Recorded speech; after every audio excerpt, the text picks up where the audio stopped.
never think, I never know. I'm stuck and left alone. I've been lost, I've been fine. My cause is not defined. Won't you kiss me? Won't you play? Won't you try me? Ain't no way I could deny you, I could try. Won't you kiss me? Ain't no way. Want you,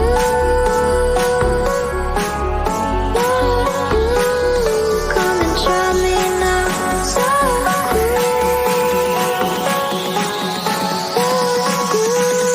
come and try me now. I was never left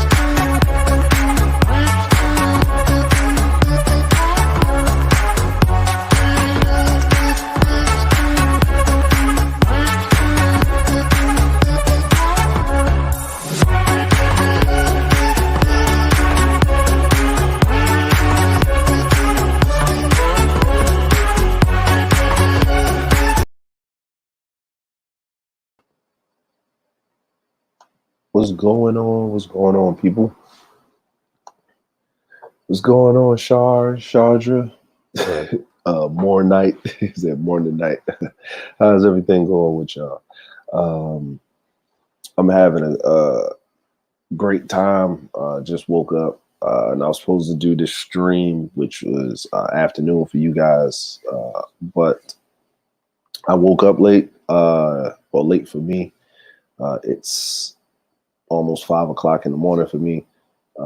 So I'm usually up at 4. I wake up almost 4 o'clock every morning. Probably asking why I do that. Just a thing that I do, especially when the sun coming up at 4 in the morning, smacking me in the face. The land of the rising sun, and the sun does rises in the summertime. Temperature over here is hot and wet. The devil was on the curb yesterday looking ice cream cone, telling me to stay my butt in the house. But enough of that. How's everybody doing? Hope you guys can hear me. Hope you guys can hear me pretty okay. Pretty fine. Yeah, man, I'd rather fight the bear, Sharge. I'd rather fight the bear. This is going to be kind of like I don't really have anything planned so forth for this. But when I do these random thoughts, I always like to drop one of the 48 laws of power. I like to drop one of the 48 laws of power because these are always in my thoughts. I'm always trying to deal with people better when it comes into the realm of professionalism, business, of what I do. And there's no college that can actually teach you social strategies. They don't really teach you that. It's kind of a thing that you learn over time through trial and error. Some people are just masters at it because they have innate talent. And the people that are the best at it are the people that have innate talent and they work with it. And they understand how to mitigate it, how to use some type of discernment with it, not actually just doing things to be doing things or getting what they want. They actually hold back with it. They don't go too far in the deep end. So for myself, and when I do these random thoughts, I'm actually projecting or talking about myself and how I put these things into play. And then, I want this to kind of be like a more intimate, we're just having a conversation. And I'm not preaching to you. I'm just talking really about myself. And these are the thoughts in my head. And I'm just speaking them into the ether. If we can have that, and we can do that. So the thing is, this law right here, law number 10, infection, avoid the unhappy and unlucky. You can die You can die from someone else's misery. Emotional states are as infectious as diseases. You may feel you are helping the drowning man, but you are only participating your own disaster. Reciprocating your own disaster. Sorry about that. The unfortunate sometimes draw misfortune on themselves. They will also draw it on you. Associate with the happy and the fortunate instead. Now, this law speaks volumes. You and for some reason, a lot of times in my life, I have noticed that me being by myself, and I'm an only child, so I'm used to being in the company of myself. Me and myself, we're best friends, we're worst enemies. But I do notice when I move on my own accord, a lot of times I got into less and less problems. And this is when I was younger. I wouldn't pick the right people to hang out with. I wouldn't hang out with the because it was, I guess, in my area, in my surroundings or something like that. Um, and then I would put my neck out for or try to help people that, for the better cases in point, didn't want to be necessarily helped. And if you get into the way, what's going on, Aries? What's going on, bro? If you get into, a whole bunch of stuff, what happens in a bigger sense is that you bring and draw those things onto yourself. Now, I'm not saying that if you have a friend and they're going through something, they just cut, run, and hide. But every time you turn around, they're in something. And maybe not be of their own volition.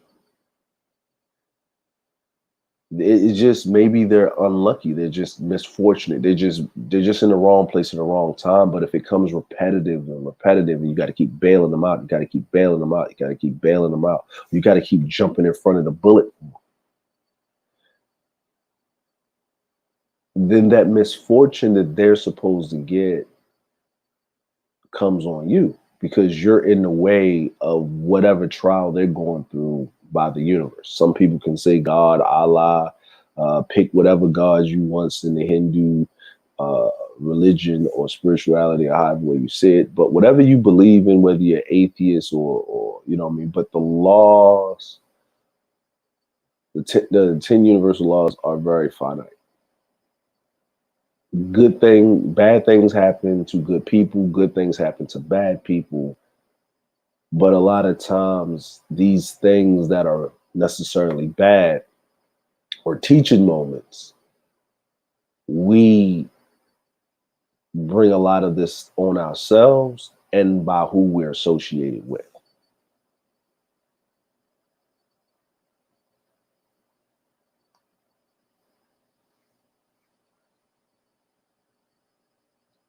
Exactly. And we have to understand this. And I started to understand this when I started doing what I'm doing now, working for myself, being an entrepreneur. I had a lot of mentors. And the first mentor that I had in this realm, in this arena, is he gave me the 48 laws of power, told me to get Sans Art of War, and he told me to get the 33 strategies of war. And I always refer to these when I'm doing business. But then I started applying a lot of these laws to my life personally with people that I'm personally around. And this is what it is.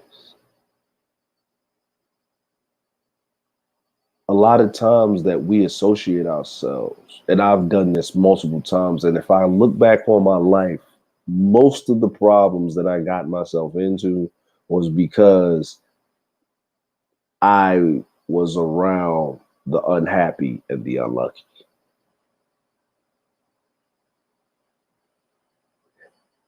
And I did notice that the second that I started to be affected by what was affecting them, they would do better and move on, and I would be left holding the bag.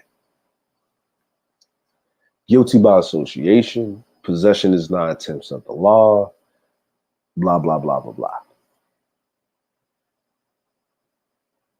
It is not your job sometimes, and a lot of times, to get in the way of natural selection. We have human beings, we've always wanted to defy fate and choices and things, or not pay the debt when it's come to be collected. And a lot of times we try to pull other people in to help us pay off said debt, or we try to volunteer ourselves to help said person that we have a relationship with, or a kinship with, friends, family members, lovers, children, parents, grandparents. We try to pull these people in, or we try to jump in front of whatever they're doing. And then we end up messing up natural selection or impeding the progress of whatever lessons that are to be taught by them or for us. What's going on? What's going on? RVSOP, what's going on? So this is very important, especially now because, it's summer and summer's ending. So, and we've been on this whole thing because we've been locked into these houses and things of that nature. So people are starting to mingle a lot now. We were separated. So you didn't really have to worry about this law because you were in a degree of separation. But now that people want to get back to talking to people, getting in people's airspace, this is very effective. This is something that we all should take heed. And I see it that people are clamoring for human emotions, human interactions, because they've been separated for so long. It's like a reintroduction because we had it for so long, but we took it for granted. I've taken it for granted. And I like to be by myself in solitary, but I've taken it for granted myself. And I'm not going to push all of this on you guys that are listening, but I will include myself in this because I am no higher than you. I'm no better than you. And I'm still working on it. I'm still trying to be better with this. Because sometimes people can't help the plight that they're in, but if they keep having this rash of just perpetual misfortune and bad luck, you need to get far away from them as possible. And I learned that lesson. So it's story time. So I'm going to tell you what happened to myself. So this is what happened with myself. I joined the military to remove myself from the plight and the situation of growing up in the inner city of Baltimore, Maryland on the west side. And when I joined the military, I left Baltimore. And when I was in what we call basic training or boot camp, around the 5th or 6th week, they asked you, where would you want to go? I picked everywhere to go. Anywhere that was far, far away outside of the United States. I wanted to come in the military to travel the world, but I wanted to get away. So I picked Japan, I picked Spain, I picked France, I picked Italy, like Singapore. I didn't even really know what Singapore was, what it is. Send me to the farthest corners of the earth. Get me away from here as far as possible. And then I said California. I didn't even want Florida because Florida was too close. I even said Washington State. I don't care if it rains every day. Send me away. So when I leave boot camp, they give you orders, right? There's orders and stuff. And that's where you're supposed to report to next. But fortunately for me, that it was Christmas break. So I go home on Christmas break. It's winter time. It's snowing, the whole thing. I'm there with my family. And then I fly back to Chicago for my training. And it's the winter. I'm not going to go into the PTSD. Char's going to throw something at me. So we're going to keep moving forward with that. But wintertime in Chicago, it's not a fun time, just to let you know. So I'm out there at NTC, right, which is Navy Training Command, next to the Great Lakes. Cold as hell. It's 5:30 in the morning. We wake up, you go eat your breakfast. No one's going to wake you up because this isn't boot camp. You got to you don't eat breakfast, you just don't eat breakfast. So you're grown now. So it's like a college experience now. It's like it's a military college experience. You got to wear a uniform, you got to do all this. So you go. And you ain't staying out there long. You just getting there. So we go into class, and this is where I'm learning how to be a naval engineer. So I'm learning to be a naval engineer. I'm going to this class, and I get my orders. And we're graduating from this class in like 4 weeks. And it's just the introduction because you get all your certifications when you get to your command or the ship. That's what the ship. And you know where they say I'm going? Norfolk, Virginia. Norfolk, Virginia. So Norfolk, Virginia is only 3.5 to 4 hours away from Baltimore. I specifically asked these people to send me everywhere away from Baltimore, but you're going to send me 4 hours down the road from Baltimore.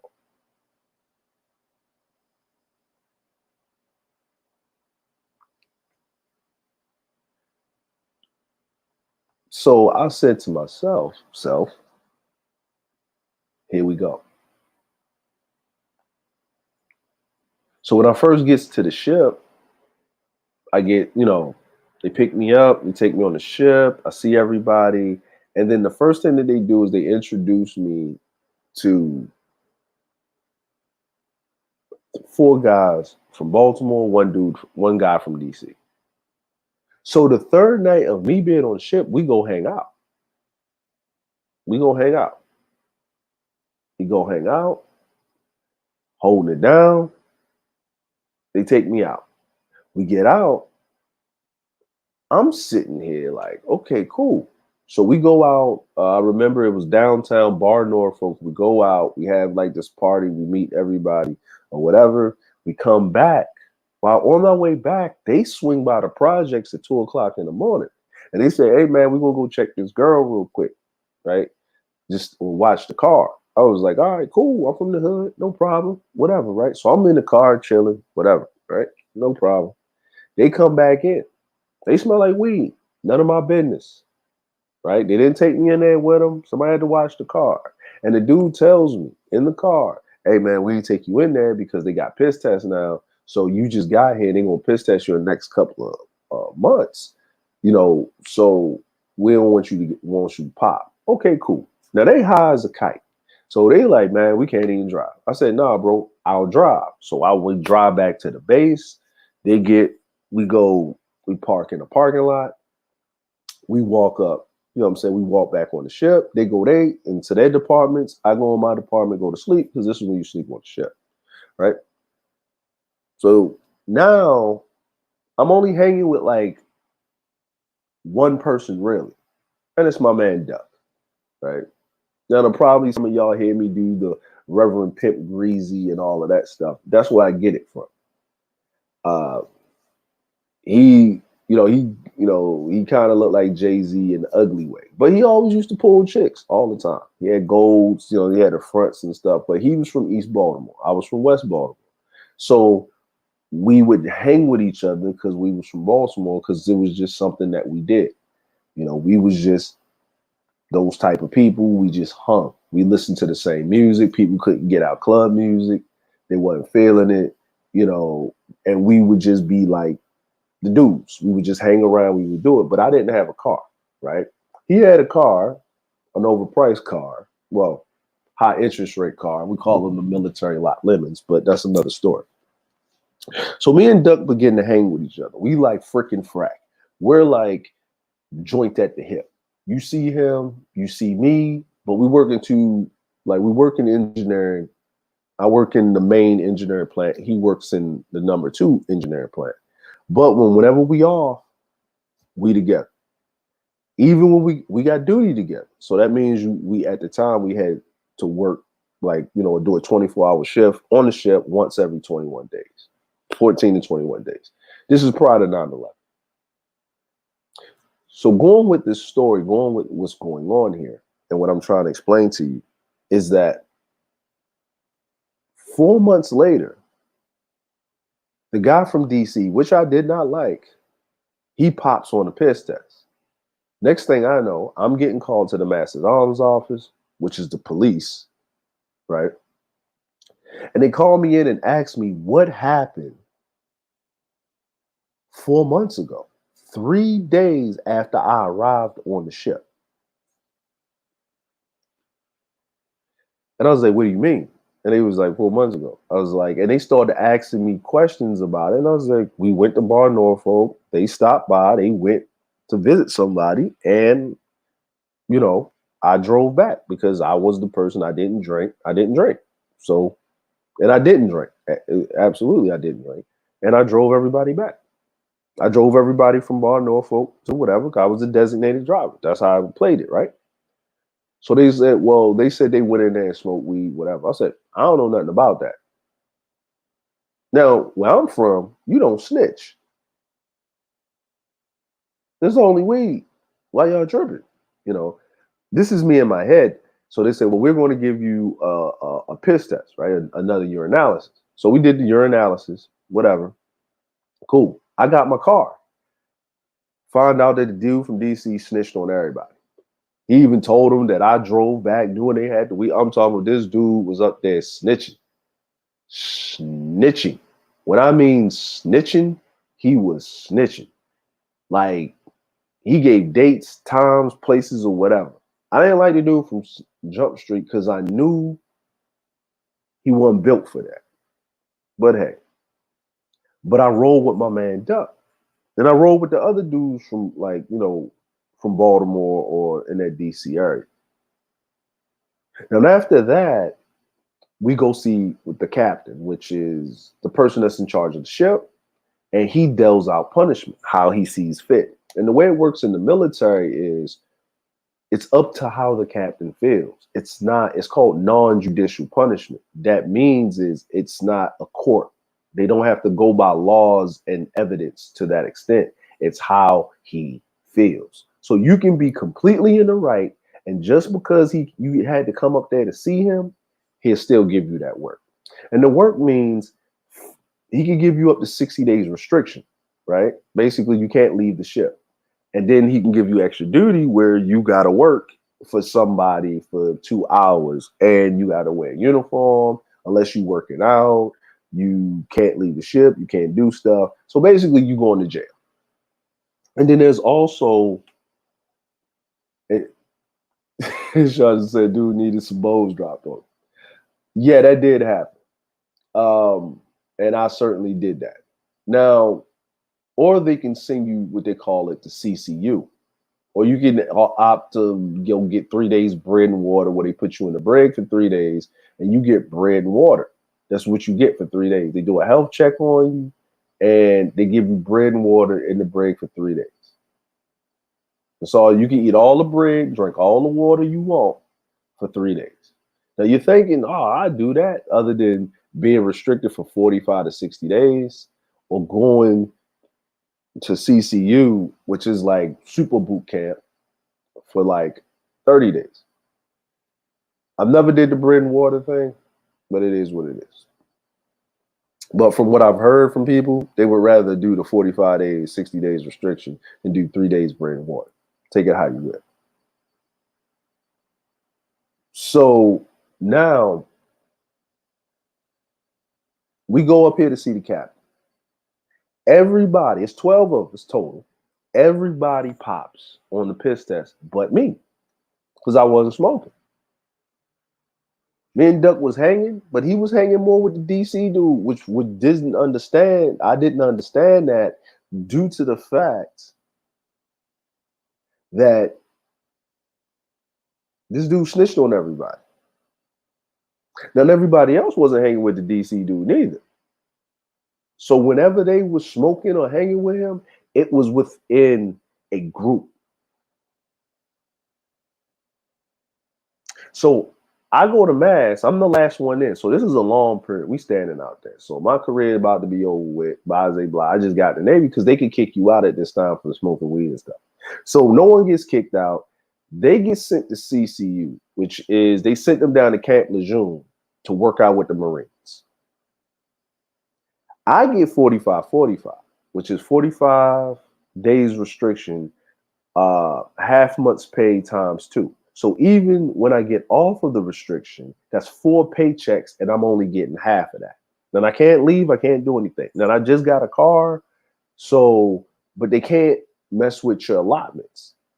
So that means my bills that's being paid, they can't touch that, but they can touch whatever pays left over. And that money goes back into the ship's coffers. So I'm giving away money. I'm not getting paid as much as I'm supposed to. Now my freedom's cut, my money's cut. It's a wrap. I'm pissed. But it's my fault. I stand on my square because I was there because I wasn't snitching. And the reason why I got in trouble is because I didn't snitch. But I was looking out for my boy and my homie. But I was the one holding the bag. And you're going to see, well, they went to, and you was left on the ship, but they went to work out with the Marines. Now, here's the thing. When the ship leaves port, your restriction doesn't count anymore. It's paused. So we were doing these workups. So my 45 days, my month and a half, my 30 days, my 1 month, and 2 weeks that I was supposed to be on restriction lasted for 90 days because we was always in and out of port.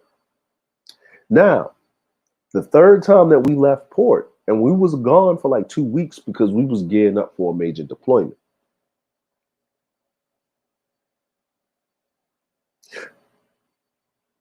So when we were going down to North Carolina, working out with the Marines, because I was on the ship that transported Marines, I see all 11 of these dudes walk back on the ship, including the guy from DC that snitched on everybody. And they kiki and ha. Now I'm stuck on the ship. My man comes back, me and him chopping it up, but they get to walk off the ship. And I was like, whoa, why they get to walk off? He said, oh, needs of the ship because of the watch, they had to bring them back. I said, what? So they off restriction? He said, yeah. Now I'm still on restriction and they're off restriction. And I didn't do the crime in question. So I was kind of mad about it, but I said, you know what? That's what it is.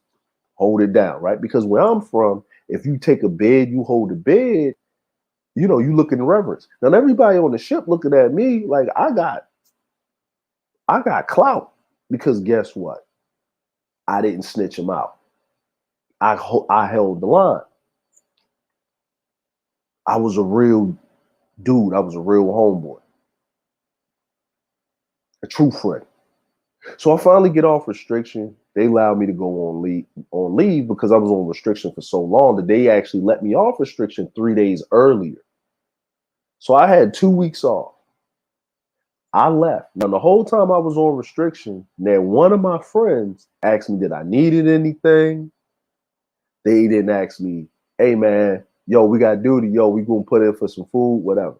Now I was saving up money. I was renting out my car to people that didn't have a car. They would pay me money, and that's what it was. They take care of it. It is what it is. But they didn't look out for me. They didn't ask me did I need anything or nothing. It was like being in jail and nobody put nothing on your commissary. And I started to wonder, and are these dudes really built like how I was taught by my OGs when I was in the street?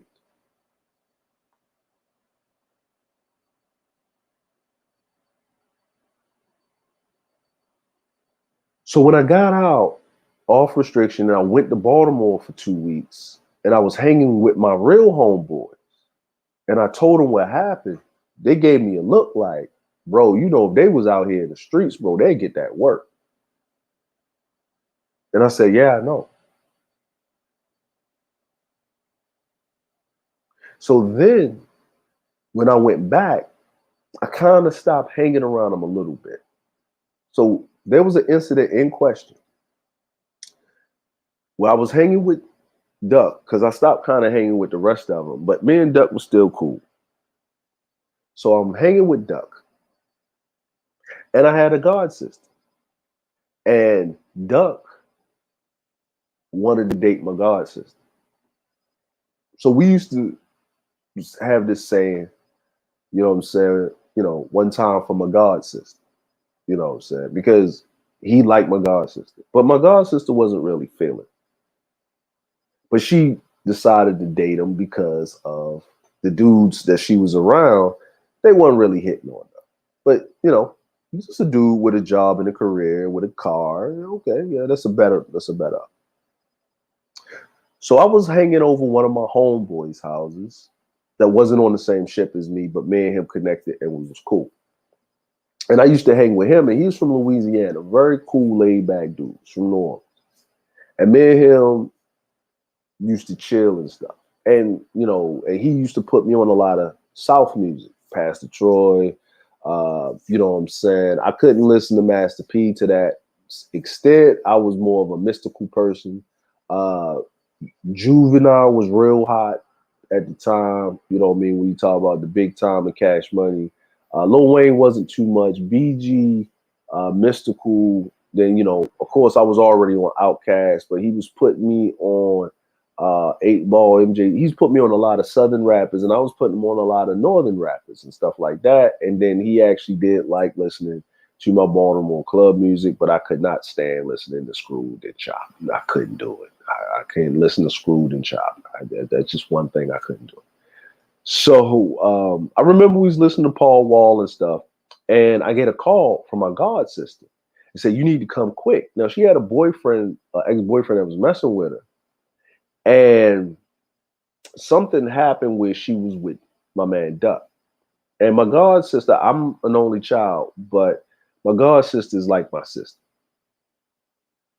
So I said, what's going on? And she said, she told me to calm down because she know how I am.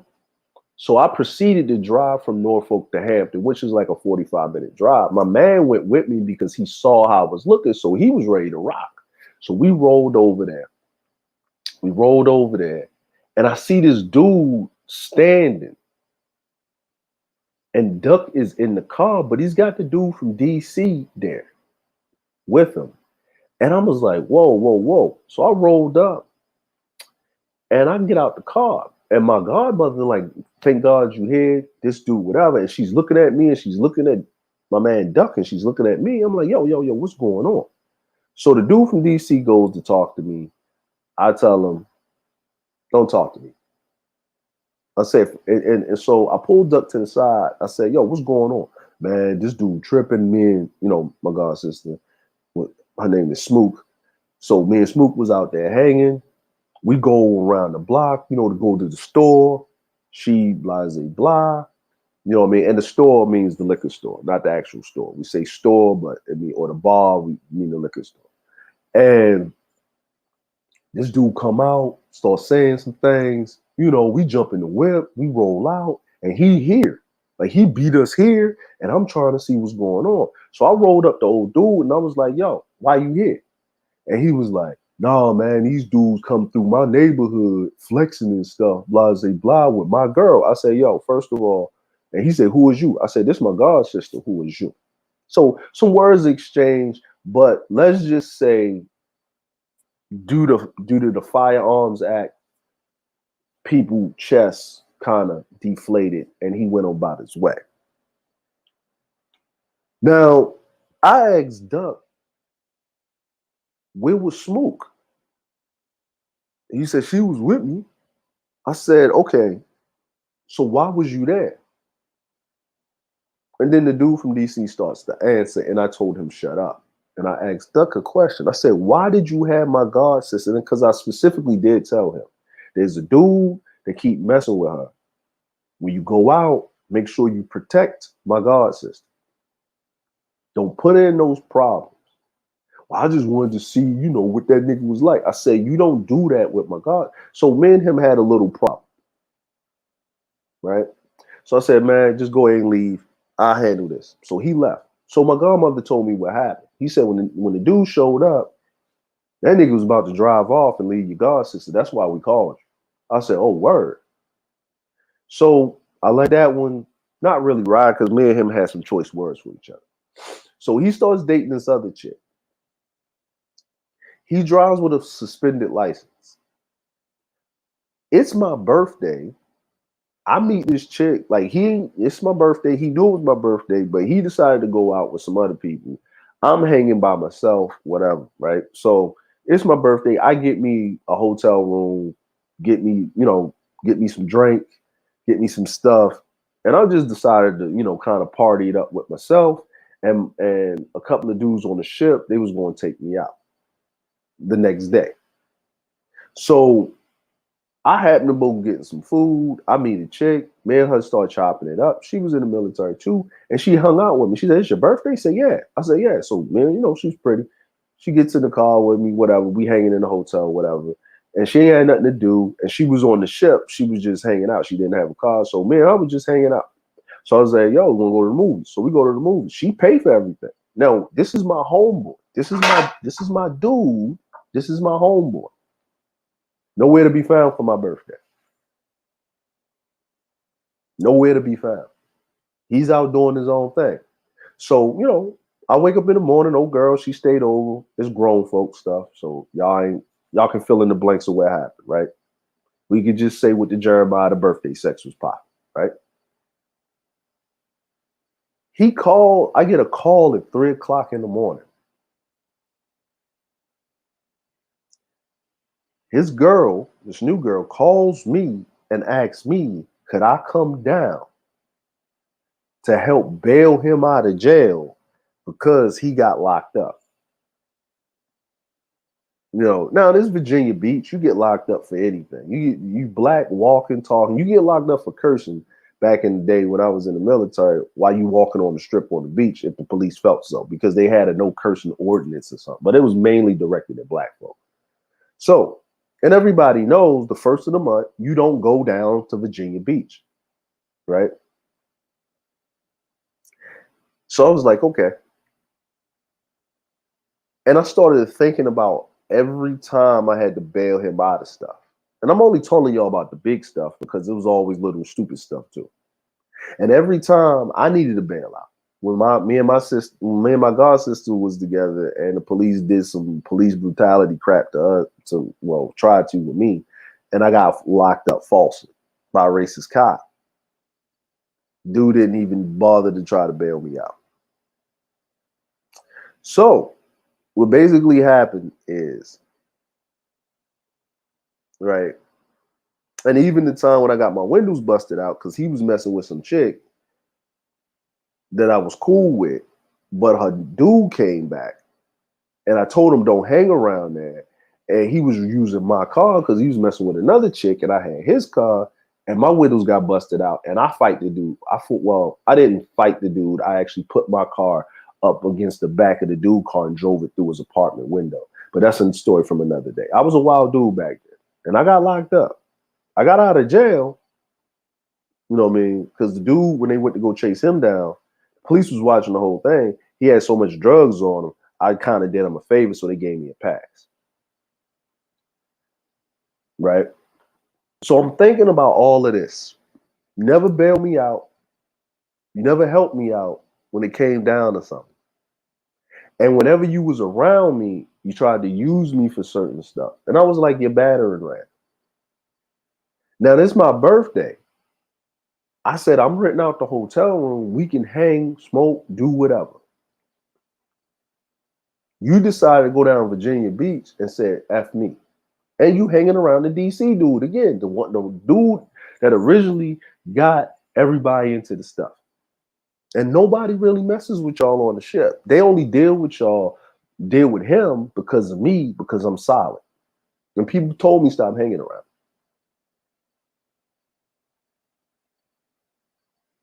There was one time where he came to me with a plan about selling some weed or something with some white dude from North Carolina, a red-headed white dude, and this dude got caught up with I guess the dude that he's supposed to sell his stuff with, and he turned around and with UA,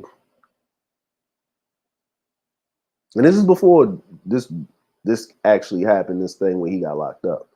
And we got investigated by NCIS, which is basically the feds of the military, basically the investigators. And the dude said that we beat him up, blame the black guys, right? Beat him up. And that's why, and took his money, and that's why he decided to drive all the way to North Carolina. And they investigated, they searched all our cars and all this other stuff and didn't find anything. They used to call me Scarface on the ship because I used to get in stuff with this dude and would get out of it. But I would take the blunder stuff.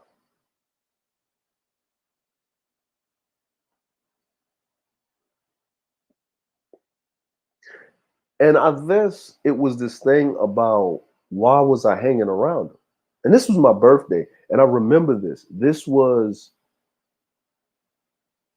my 19th birthday. This is September. This is my 19th birthday.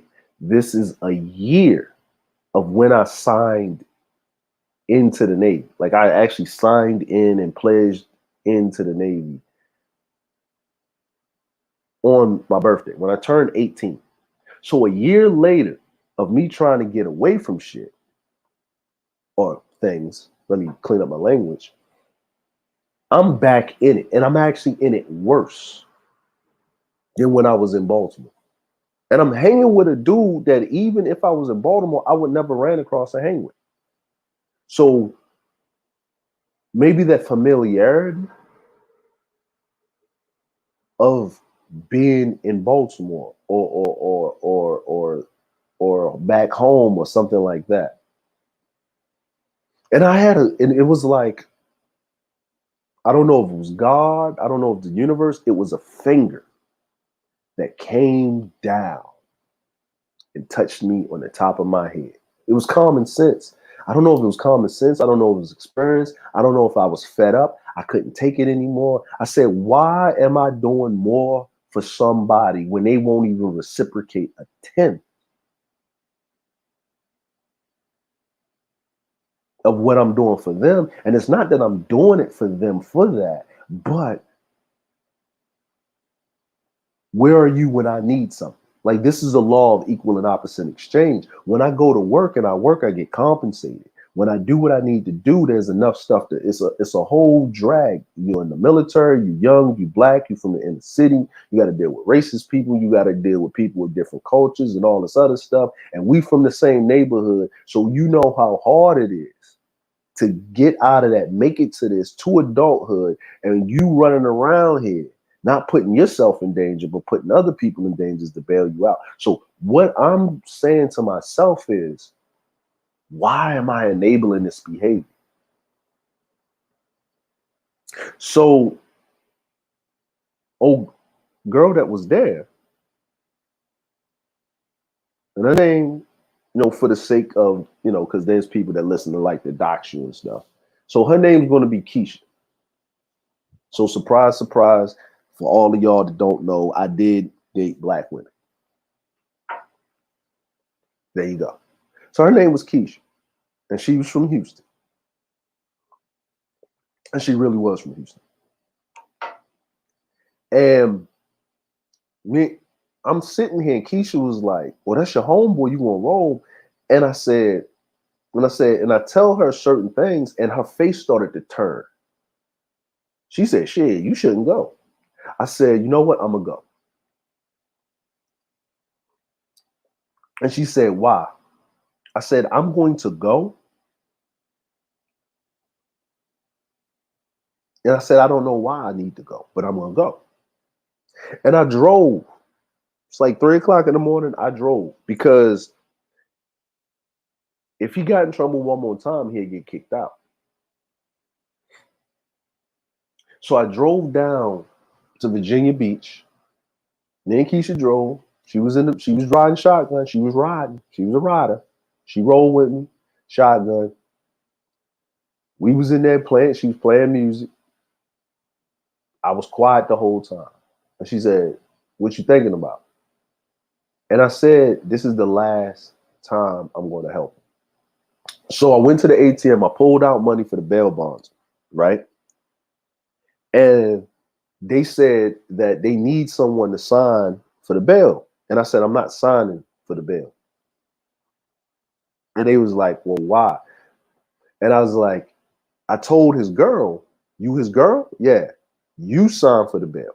I'm gonna give you the money to pay the bail, but you sign for the bail." They was like, "No, you should sign for." I said, "No, no, no, no, no. He was with you when this happened. He wasn't with me."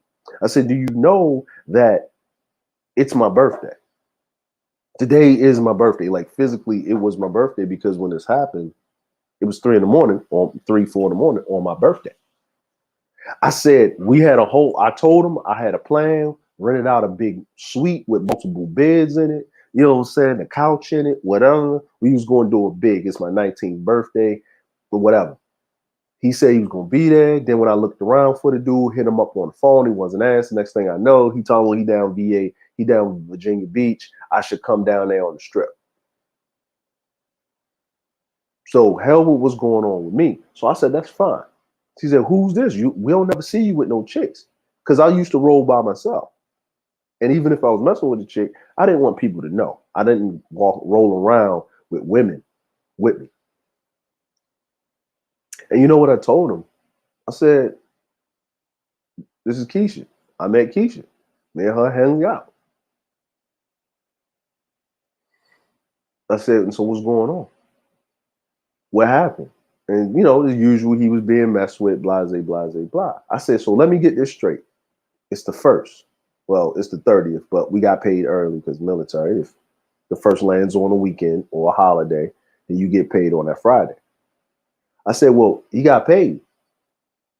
Well, she said, "Well, he can't get the money out when you're in jail." That's right.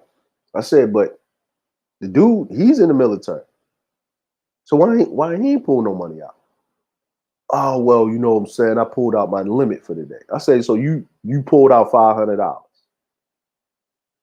I said, "What about y'all two?" Because it was her and her sister, and you know, he was dating the other dude, the DC dude was messing with the sister of the girl. And I said, "So why couldn't y'all scrape together his bail? The bail was only $350. I said, "Okay, here's the 350. I said, "So we waited, he got out." He said, "Yo, appreciate it," right? I said, "Cool." So they called him, he said, "Man, you ain't want to sign for me for the thing." So he's getting angry at me because I didn't want to sign for his bail.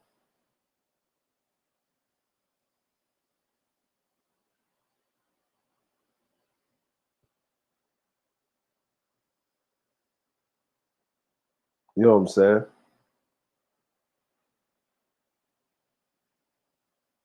What you mean? And you know, Keisha was looking at me like, "Wait a minute." And she's about to say something. I said, "Don't say anything." I said, "Let me get this straight. They call me. You got 3 people that couldn't scrape together $350.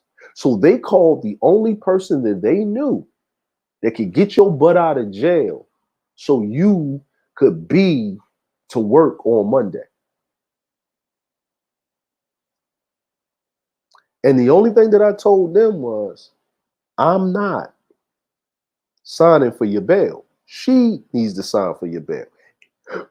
He needs to sign for your bail. I'm not signing for your bail, but I'm going to give you the bail money. But I'm not giving it to you. You're going to pay it back. I said, whenever some stuff pop off with you, fam, I'm the one to take the blunt of everything. And I let it ride.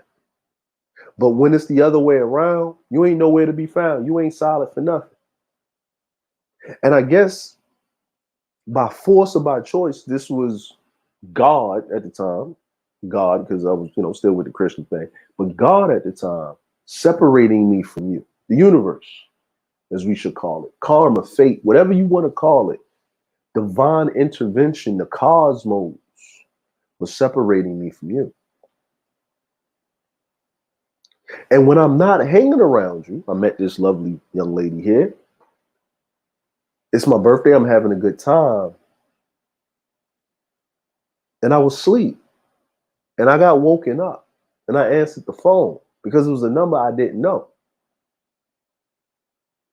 And I hear there's a problem going on with you. And I had to think really hard about coming down here. But I said, I'm not going to do that because if I really solid with you, I'm at least give you this last one. Until you reciprocate that. And I said, I'm giving you this money. I'm not giving it to you. I'm loaning you this money for your freedom, but you will pay me back. And I want my money ASAP. He said, I can go to the ATM. It ain't nothing. Cool. Now let's go to the ATM. So we went to the ATM. I said, no, you're going to get in my car. She going to follow you in your car. We're going to go to the ATM and you're going to pull out my money. And he pulled out my money. I said, with this, we square, fam. So Monday comes, I get on the ship and people kind of looking at me funny. And he telling people, yeah, I called this dude. He wasn't acting solid, blah, blah, blah. He's running around saying I wasn't going to speak on it. So we're on, where we eat at, right? It's a place where we eat at. So we ain't even sitting together. We ain't even messing up, chopping it up with each other. So some people looking at me. And then somebody asked me, hey, man, I heard he got locked up, man. You ain't look out for the nigga? And I said, as black folk, we like to talk like a person in the room, but they ain't in the room, but they right there. I said, hold on, what you talking about? And this is what I basically said. I said, when I got locked up twice, did you ever hear me say that this dude bailed me out? Or y'all assume that he did? He didn't bail me out. He didn't bail me out. I said, do you know why my windows got broke? And I told my other dude from North Carolina, I said, yo, why did my windows get broke? He was messing with old girl that you told him to stay clear of because a dude was back out of jail and he was mad about it. He was driving your car because he was messing around on some other chick. Y'all used to switch cars so he wouldn't get caught by the chick following him around. And you got your windows broken out. I said, did he ever pay me for those windows getting busted out? Nope. Did he pay me for my car getting towed? Nope. Did he pay me? Did he help me in any way of getting out of jail? He said, nah, you got out on your own. I said, what about the time we was down Virginia Beach and I got locked up by the racist cop? He didn't let my people know I got locked up. And he had their numbers, right? So, facts. I went down a list of all of the dumb stuff that I never told anybody that he did, that I didn't get any recompense or he even helped me out with nothing, but I've always helped him out. I said, but did he tell you that when they called me on my birthday, while he's down VA Beach and I'm in a hotel over here outside the gate, why we ain't together? This is my birthday, right? We would have got locked up together, right? But why didn't I get locked up? Why did I have to drive down to Virginia Beach and whatever? Because I didn't want to sign the bail. I paid the bail. I didn't want to sign the bail. He paid me back. But that was nobody's business. Who told you? He told you. No, old dude from DC. Well, that was with him. So I walked over while they were sitting. I said, yo, stand up. I told old dude from DC to stand up. He said, man, what you want? I said, yo, so you his mouthpiece? I said, yo, so he can't speak for you. He said, man, nah. I smacked the dude from DC in the mouth. And I told him, if you ever open your mouth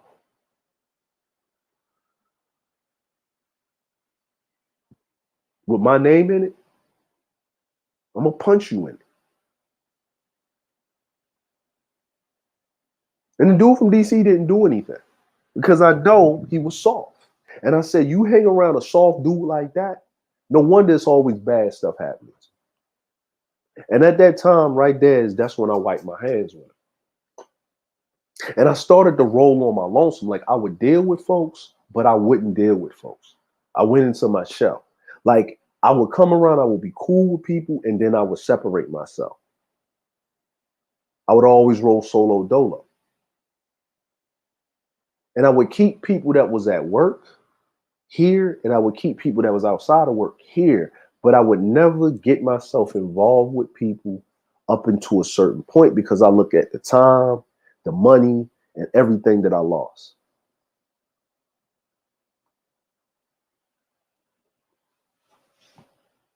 You know what I'm saying?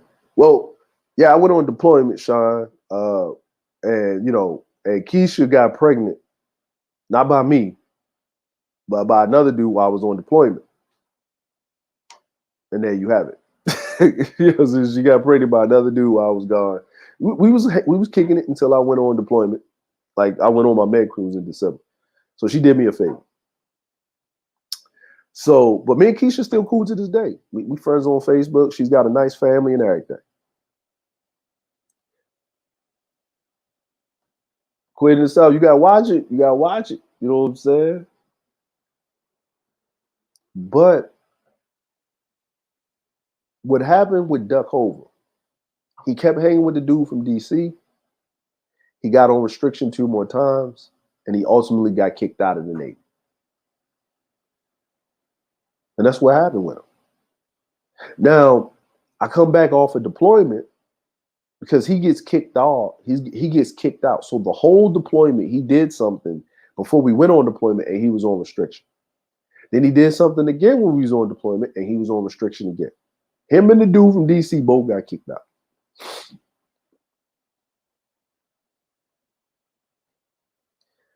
So I had a new young lion, and I was supposed to be his mentor because I got into shit, I got out of stuff, but I was starting to go up my track, and I was being more productive at work. Got I had 2 cars, had my own spot, everything. Hanging around, I started hanging around college people, well, college chicks, stop hanging around the hood rats in the hood. Stop kind of dealing with the little military chicks, military women, period, spouses and stuff like that. And I was kind of on some relaxing stuff, right? And then I took my E4 exam. And this time, I picked to get the hell away from Virginia. So I was supposed to go down to Jacksonville, Florida. We just came off of a impromptu UNITAS, which is you do the Caribbean islands, and the ship that I was going to, they just do drug ops. So that means you always pulling into like Haiti and the DR and Puerto Rico and stuff like that, right? And down in South America, because you're doing drug ops, protecting America's drug shipments to the Black community. I mean, you're keeping the drugs away. You're keeping the drugs away, right?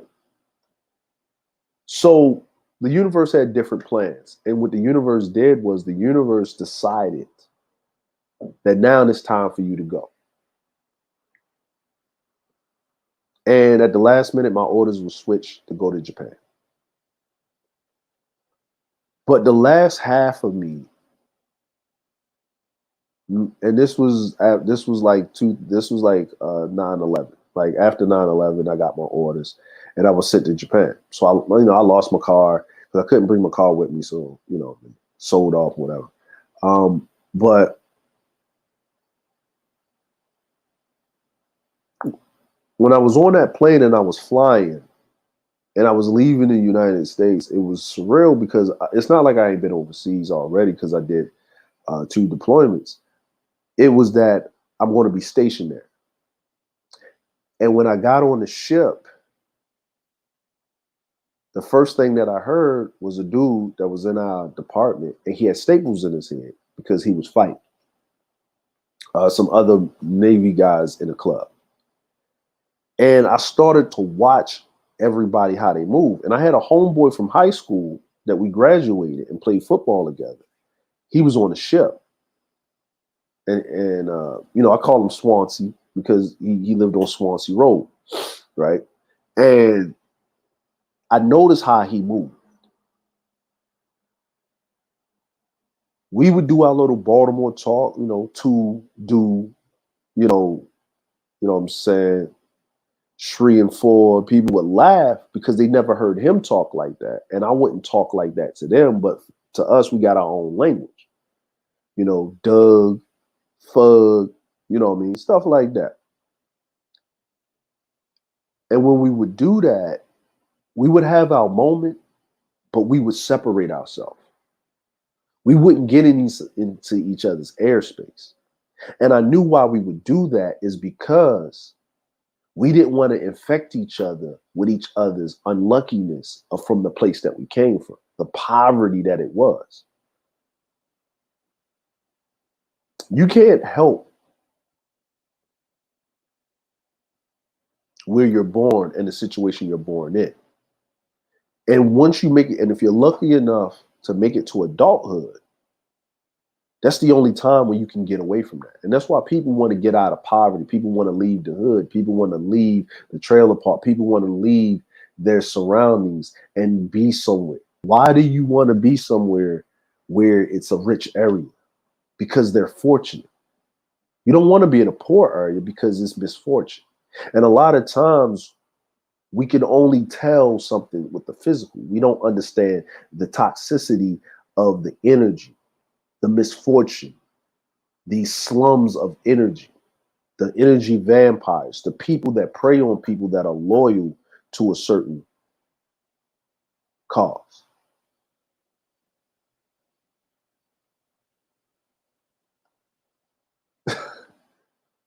You know what I'm saying? And the company that you keep dictates who you are to a certain degree. If you're having misfortune, not by your own doing, but it is your own doing because you choose to associate yourself with certain people, guess what's going to happen?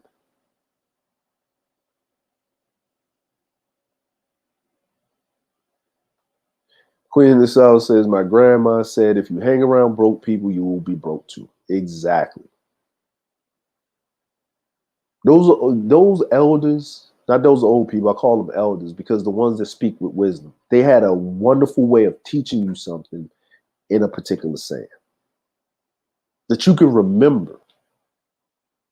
But when you get older, it starts to transmutate itself. Now, I'm the type of person where if I see potential in somebody, I will expend that energy because I want them to be the best they are, because I have this thing about people not seeing my potential, not giving me a chance to a certain degree. And the thing that that pisses me off the most is that when I see people that are loyal, that invest their energy into a person and it's not reciprocated, that rubs me the wrong way. Matter of fact, it gets my petty up in the uprise because I know what it feels like to have someone's best interest at heart, to do it out the kindness of your heart, to put forth and to sacrifice yourself to help your fellow man because you feel that type of connection with the person, but they don't reciprocate it because at the end of the day, most people are selfish.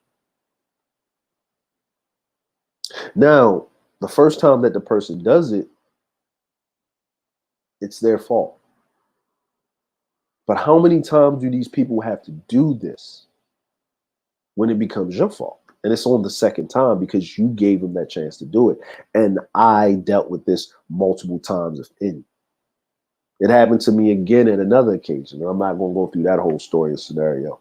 But even at me being coming up on 40, I finally start to understand it. It took me 4 decades to understand that your energy is sacred. Your time is sacred. And maybe because I have children, because I'm not putting nothing over my kids. And even with my children, I have 2 older sons. I don't even give them a pass to that degree. My youngest son, he's a teenager. So I have to give him everything. But once he becomes a man and an adult, he has to understand that the world does not care about men unless you're producing. No one's running around there calling men victims. The victims of men are other men.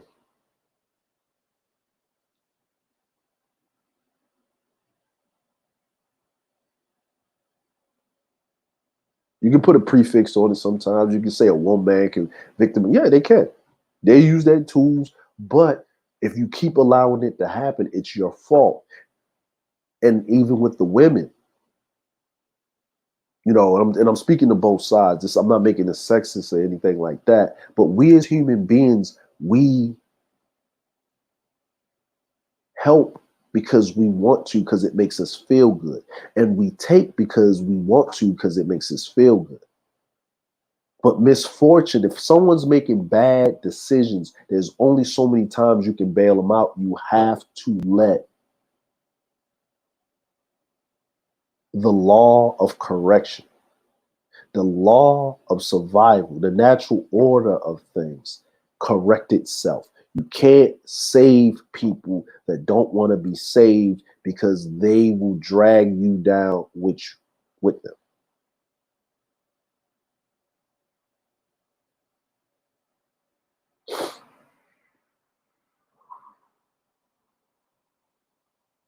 Everybody wants to be a hero until they got to pay the hero's price. Every time we talk about the greatest men that have done things for their people, they're all dead. And they all die prematurely. Right? Malcolm X, Martin Luther King, Marcus Garvey.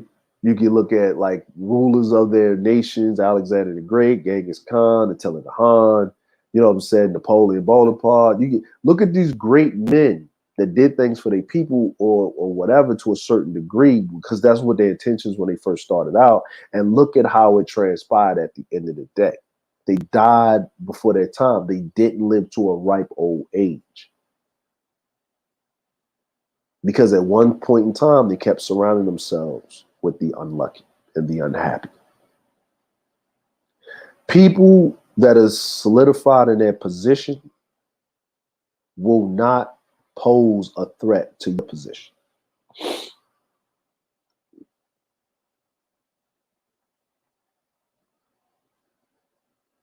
You have to watch your energy. I had to learn this. And fortunately for me, I am surrounded, and I've surrounded myself, even in this space, that I've surrounded myself with some solid people. My mods, they're solid people. Most of the people that have a wrench, we talk to each other within a 2 weeks basis. We chop it up. We have conversations on, and we done had multiple conversations off.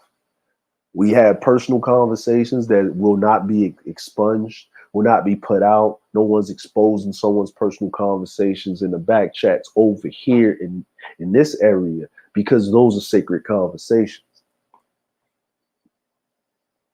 And even when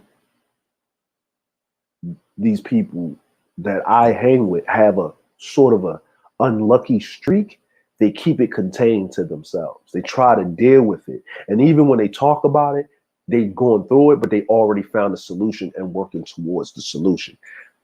You cannot sit around people that always have the same problem over and over again and not seeking a solution. You cannot sit under and listen to people over and over again that are not seeking a solution. And this is something that I had in myself, because every time that you, and I'm going to say me, every time that I would try to help somebody, It's like plugging a hole on a ship that has multiple holes in them. And every time you plug the hole, you're so busy worrying about plugging the hole, this person's running around putting more holes in the ship for you to plug. Until you stop and you look at them. Have you ever, I've noticed this. You ever fall out with a person you was helping when you stopped helping them? You notice when you start pulling back, they tell you everything they really think about you in a fit of anger because you won't enable their ancientness. This has happened to me so many times that I am very selective. I am very, very selective about who I give my energy to. Matter of fact, I'm so much of a giver that I feel funny that if someone gives me something that I need to compensate them and reimburse them immediately with something. And the people that I hang around, they're really genuine hearted people, to the point where when someone does something openly to them or attacks them, I take it to heart because this is a thing that I realize. You probably only get 5 go hard, loyal people that's in your best interest in your life. And the real lucky ones get 3 of them in one setting.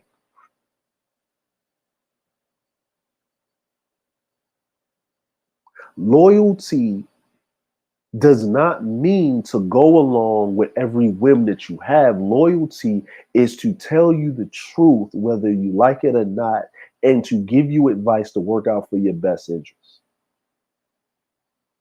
When you're still a person, so you still are able to make those decisions. I have friends all the time that, like, when I make a mistake or I make a decision and I wasn't trying to hear it right now, but then I come back and say, you know what, you're right. I was wrong on that one. You was absolutely right. See, those are the people that you need to hang yourself around, those people that are successful, the people that are going through their trials and tribulations, but they don't even want to bring it on you. And if they have to ask you for some help, it's the minimal help because they don't want you to overextend yourself because they feel some type of way because they know who you are. And they want to repay that. Like, you ever had that friend, and this is where you can tell a friend, right? And sometimes we break this down in materialistic things. This is when you know you have a true friend, when they don't want nothing from you but for you to be great. I think the best thing that I ever heard was from this man, because he has the same name as, well, his name is Andre, but he's an older elder. And he told me something. We were drinking and he told me something. And he said, I don't worry about you. And I was like, whoa. He said, no, listen to what I'm saying. And we was talking about other people. He said, I've never worried about. He said, I wonder how you're doing, but I don't worry about you because even if you're doing bad and you ask me for some help, you're going to ask me for the minimum amount possible just so you can get over the hump. You would rather try to do it yourself. He said, but you don't have to do it yourself. But then you would want to pay that back, and I understand you. And if you got to ask me for help, you really need it. And he said, and I seen you help so many people, and I seen them turn their back on you, but you just let it ride. He said, to the point, he said, there's a lot of times I had to chin check a lot of people talking bad on your name, and you didn't know about it and so forth. But he said, but you can read people's energy and you just stay away. But then when you do good, you come around, but you're not boasting. You're just humble with it. You're just quiet about it. And then and he said, and then when I do give you a compliment on your success, you say thank you. And then you give me reverence back to say, I learned a lot from you. And if it wasn't for your guidance or me listening to you, I wouldn't know. And you remember everything that I tell you and the advice that I give you, you try to work on. He said, that right there is why I don't worry about you. He said, but this person, that person, I worry about them all the time. And I took that as the highest compliment, where he wasn't worried about me in the fact that would they survive if he wasn't helping them, right? If I would survive if he wasn't helping me. He was worried in the general concern of just my well-being. Am I doing okay? Do I need to talk? Do I need to have a conversation? Am I good? Do I need to vent? Because everybody needs that, but not all the time. Because what does it do to the other person? Misfortune can even be them sucking your energy and just having died. Like, do you ever have a good day? Have you ever been around a person that they never have a good day? They never, ever, ever, ever, ever have a good day. Ever have a good day. Like, think about the person that you have in your life. And it can be a family member, it can be a friend, it can be, you can be in a relationship with a person. They can be like, your companion, your partner, or whatever, however way you want, you know what I'm saying? Because, we don't want to put no genders out there because we'll piss off some alphabet people. But what I'm basically saying is, if you're around a person where they always have a problem, when every time you interact with them, they always are recharging off of your positive energy and you're left on empty, that alone will affect you and your life because that energy is now transferred to you. And then you're having a bad day and they're having a great day. And then your performance in life, just period, is messed up. Stress can kill you. Literally, it does. Causes diseases, causes anxiety, depression. You can actually take on the diseases and the problems of another person.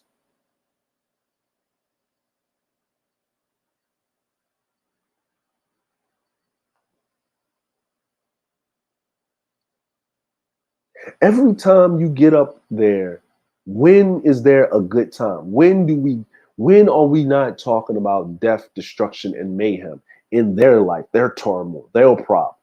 Like, what are they doing to better themselves? What are they happy about? What makes them happy? Can you share? Can you share your happiness? When you share what you're doing and your happiness, do they give off this energy of disgust, jealousy?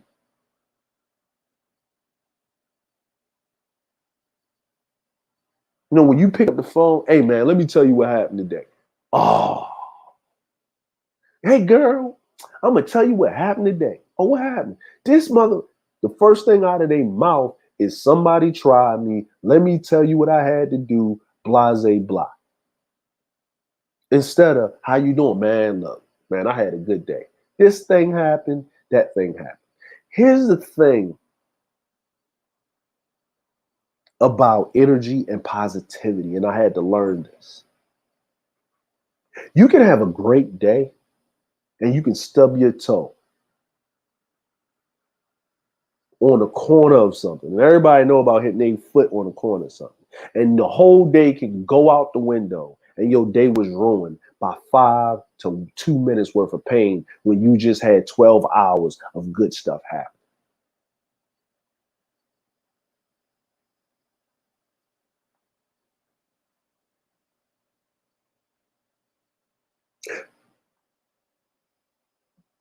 The laws of power, they're not finite because not everybody can do what's in those laws. There's certain laws that just don't sit well with me, but that doesn't mean that people don't follow them. And some people, and a lot of people follow these laws just instinctually. These are things that are done instinctually. They don't quantify it because they might not know about the book. They might not know how to break it down. It's like a person that's good at fixing things around the house, but he's not a certified plumber or mechanic, but he just good at it. Just innately. He's done it so many times, but he just have a natural affinity to those things. To me, this law spoke volumes. And once I start working on this law and understanding how this law works, and I tried it out professionally first because, yes, I was in the military. Yes, these were my friends, but these was my work buddies. I spent a lot of time with them, but they were like family, but they wasn't family, if that made sense. Because if I wasn't at this job, I would have never been that close to them. Because the military is a different thing, because I have to trust this person to keep me safe while I sleep, and they have to trust me to keep them safe while I'm asleep. A person at work, you don't really got to deal with that because you're usually up when they're working in most cases, and you go home and you need to take care of your own security when you sleep. So the military is a whole different ball game than what regular people go through. So in professional life, this is what they're talking about. But now let's move it to let's transmutate that or translate that to the personal. And it does not lie. Now, not everybody's going to be fortunate all the time. Everybody's not going to be lucky all the time, because for the one person that's lucky, there's millions of people that is unlucky at that moment. This is how luck works. Think about the lottery. Everybody that plays the lottery plays the Powerball. How many people paying the Powerball? And one person wins. Or maybe three people win. That's that one or three people that are lucky out of millions of people to that extent.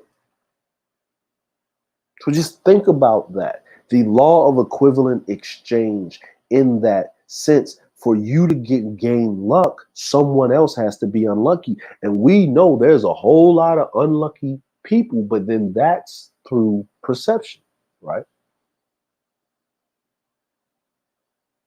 That's through perception.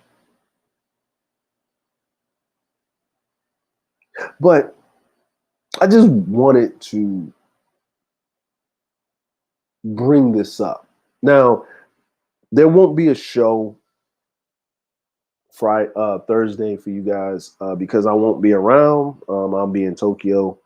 The Olympics is popping, and I got to go make this bag. So everything went straight through. I got to make sure I got to get my train tickets. You know what I'm saying? Reserve my train tickets, make sure they're straight. So I'll be gone for a couple of days. But there is something going on today. There's something going on today. And what's going on today? And if our lovely Maud Shar is in the chat, can you drop the new link to well, actually, it's tomorrow. I'm sorry. So something's going on tomorrow. My bad. It's Wednesday for me, Tuesday for you guys, Thursday for me, Wednesday for you guys.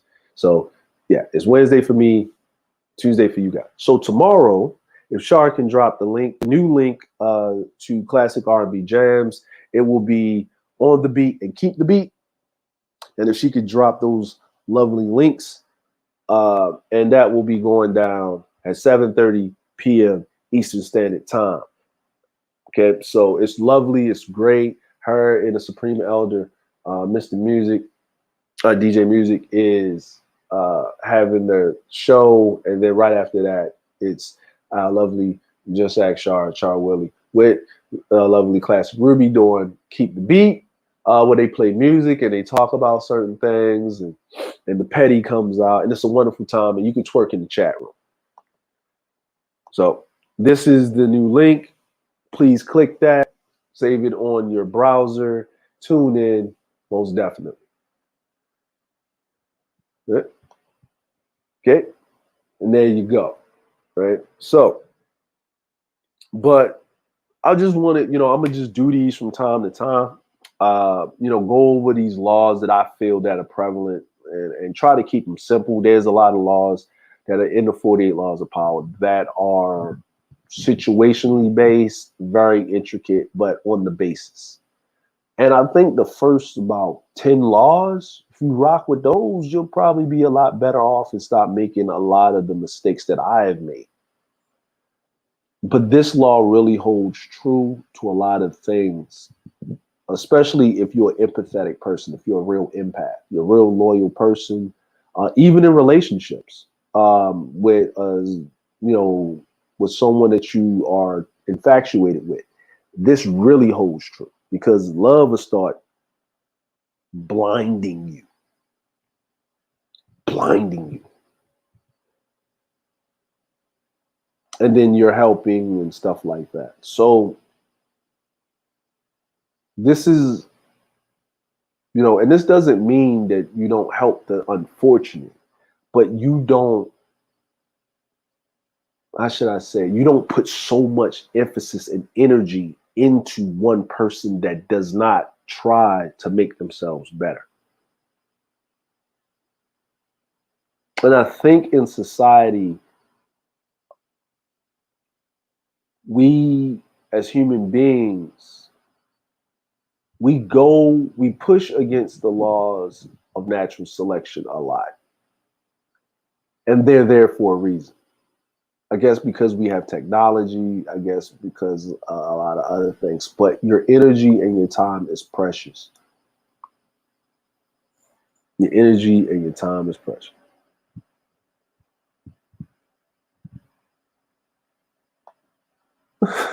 I'm done with you. The lady next door cut her trees down. They fell on her house. I'm avoiding her. She's unhappy. I'm done with you. What's going on, Neek? What's going on? So appreciate it. We coming up to the mark. I appreciate everybody. How many likes do we have in the chat right now? If I can get a count on the likes on the stream, please hit the like button on the stream so I can bless y'all with our loveliness. So I'm gonna just go ahead. Hold on, look what we got right here. So let me hit it with a couple of these lovely things. Turner, Turner, Turner, Turner, Turner, Turner. One more. Turner, Turner. All right. So we got 9. All right. Appreciate you, Neek. So let's go through here real quick. Give a roll call. Give a shout out right here.